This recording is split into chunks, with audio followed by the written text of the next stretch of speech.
Hello, welcome friend, my name is Annika, and today I'm doing a collaboration with the wonderful Sarah, who is a fellow Swedish YouTuber from the channel Jullelin Art, and we're doing a collaboration with the focus on Scandinavian folklore with a fantasy aspect to it.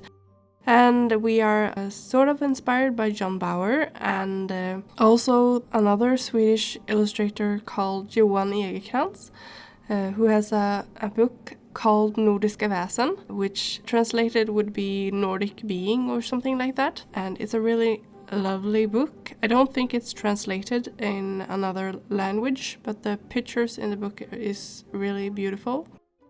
And I decided to go with a being called Skogsrå, which is sort of like forest spirit translated, which is a beautiful woman with a wooden hollow back with a tail and goat feet, and sometimes the tail is a fox tail, but I went with a more regular tail, I guess.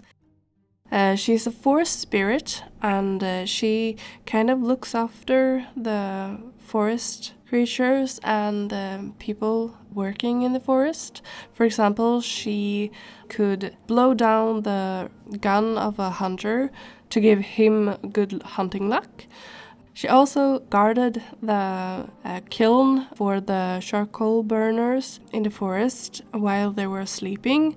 If anything would go wrong, she would wake them up, and she, in return, would get some food and provisions. And she was the sort of creature that, like all kind of beings like that, if you treat them nice, they're really good to you and would help you. But if you treat them badly, your day would be a lot worse than before. So it would be wise to treat them good if you don't want anything bad to happen to you. And the Skogsrå, as you might imagine, since she was a beautiful woman, the burners, coalers or whatever would sometimes have intimate relationship with her, and by doing so they would give up their soul, and if they ever left her, they would feel very hollow and empty inside, and you wouldn't want to cross one. But keep in mind that there are local variations to the stories and what she is and what she did and all that.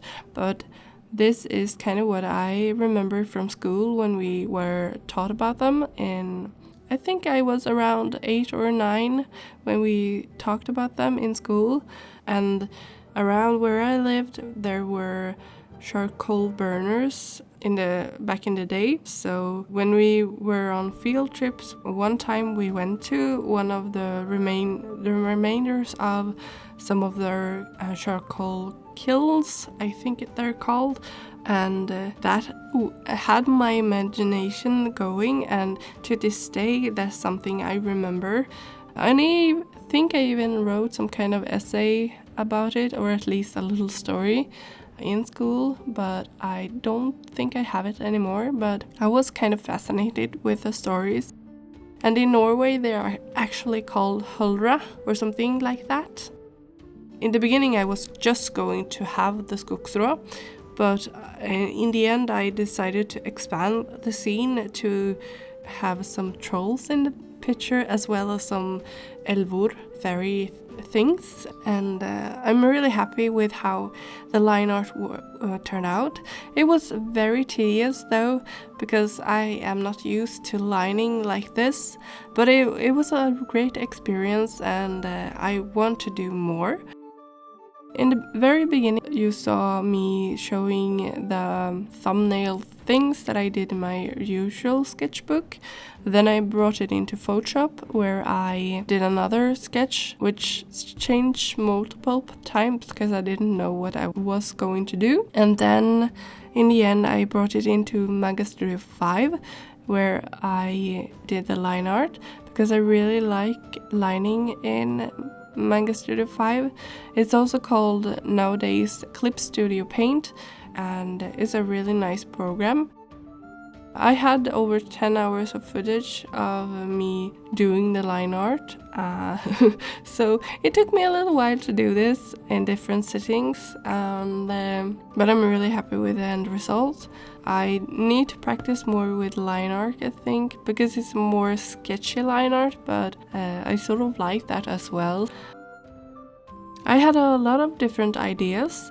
I was thinking about making Skogsrå, which is what I ended up doing, and it was kind of the first thing that came to mind, but I also toyed with the idea of doing a troll, and there are trolls in this drawing as well, but I was thinking about maybe doing a troll with a changeling, either the troll itself with a human baby or humans with a troll baby, and I kind of like that idea, so I might do that later on.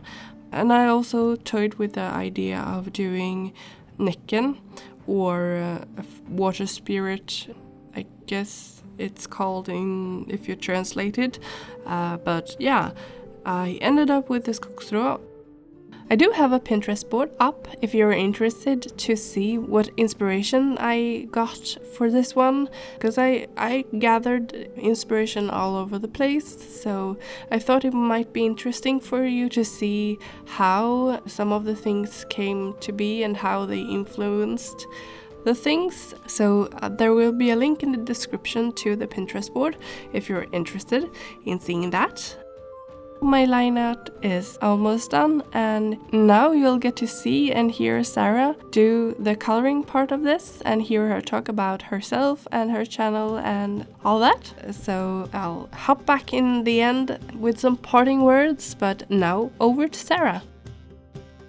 Hello friends! My name is Sarah and I am the artist behind Jullelin Art.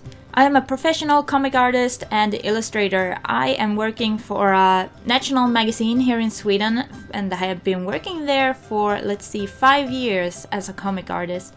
And other than doing comics as my occupation, I have also published 4 books so far since 2014. So it is basically 1 book per year. The book which has been released has been a collab with an author by the name of Anna Selberg, who is a Swedish author and really great when it comes to horses, because that is what I mainly draw. I mainly draw horses and animals. And also cartoon things, like comical creatures and animals. I absolutely love to draw that. But beside my work as a comic artist for a magazine and an illustrator for books, I am also a YouTuber. I try to submit 2 videos a week, 1 video on Wednesdays where the viewers can decide what they want to see that week. And then we have the Friday video, that is when I draw what I feel like I want to draw basically. I am mainly a digital artist, but I'm also working in traditional media. When I'm working in digital, my number 1 go-to program is Photoshop CC and Coral Painter Essential. Those are the 2 programs I am working with when I'm working digital. When I work in traditional, it can be anything basically. I'm working with Copics, I'm working with ink, I am watercolor, polychromos, color pencils. I am very spread out on that subject. I draw with the media I feel like drawing in the moment. Like I said earlier, I am a real sucker for horses. I draw more horses than I maybe should be doing, but other than drawing horses, I draw cartoon animals and some humans now and then when I feel like it, but I really should be drawing more humans. There was a time when I was really big on humans, but I went over to more animals. And yeah, I think I have to go back to humans a little bit. Okay, so enough talk about me and myself and my presentation and all. Let's talk about this collab. I contacted Annika last December, so that is about 6 months ago, that I asked if she was willing to do a collab, because I have watched her artwork for quite a while and I have admired her artwork for quite the while. She draws amazing fantasy art, so I totally understand you guys who are following her, because I am also following her. So I asked her if she wanted to do a fellow collab with a fellow Swedish artist, and she was humble enough to say yes. So she agreed to do this collab, and we early on decided that we wanted to draw something fantasy based and something native, if I can say it like that, but we decided with a fantasy John Bauer inspired piece. So here is what she gave me. She gave me this beautiful scenery, and the moment I saw it, I was so happy that she had put so much detail in the drawing, because I really suck at details. I have no patience when it comes to it, so I was really happy when Annika did this line art, which contains so much details. I'm so happy that Annika did this line art, this detailed and beautiful line art for me to color, and it was a blast to color it. I promise you guys, I did the coloring during a Twitch stream, and it was so fun. And as you can see, I am working grayscale from the beginning, and then in the end all the colors come in. That is basically how I work. I prefer to work that way, and it was really fun to do this collab with you, Annika. If you maybe feel like I did a good job with the coloring of Annika's line art, then you are more than welcome to subscribe and join the family of Puffins. Puffin is my mascot, and if you join, you become a fellow Puffin and joins the gathering. So that is a little plus. As we have already seen, Annika made a line art for this piece of art, and I did the coloring for that this part. So you might wonder, what did I do in her video? Well, I did also a line art. I made a similar scene, or not similar scene, but I made a moose standing in the moonlight by a lake with a little leprechaun sitting on the moose's head. So if you want to see my part of doing a line art and see Annika color that one, then go to my channel and I will have it up there at the same time as Annika submits this video, so the two videos will be up at the same time. I really hope you enjoyed this collab. I surely did. Thank you, Annika, for doing it with me. I am so humbled, and thank you so very much. It was so fun, and I am very grateful, and thank you. But I do believe that we need to have Annika's final word in this video, so I'll leave it over to her. Thank you very much, Sarah, for that beautiful presentation and introduction to yourself. I had a lot of fun doing this collaboration with you. I think our pictures turned out so beautiful, both of them, and the coloring on yours is so beautiful, and it's... I don't know how you do it, but it's really beautiful. And I had a lot of fun coloring your line art, which I do in the video on Sarah's channel, Jullelin Art, so you should go over there to watch and hear me talk about that. Because I haven't done digital in a while, so it was really fun and a good practice. And yeah, go watch that video now. And if you like this video, give it a thumbs up, subscribe to both of us if you haven't already. And yeah, as always, thanks for watching. Hej då!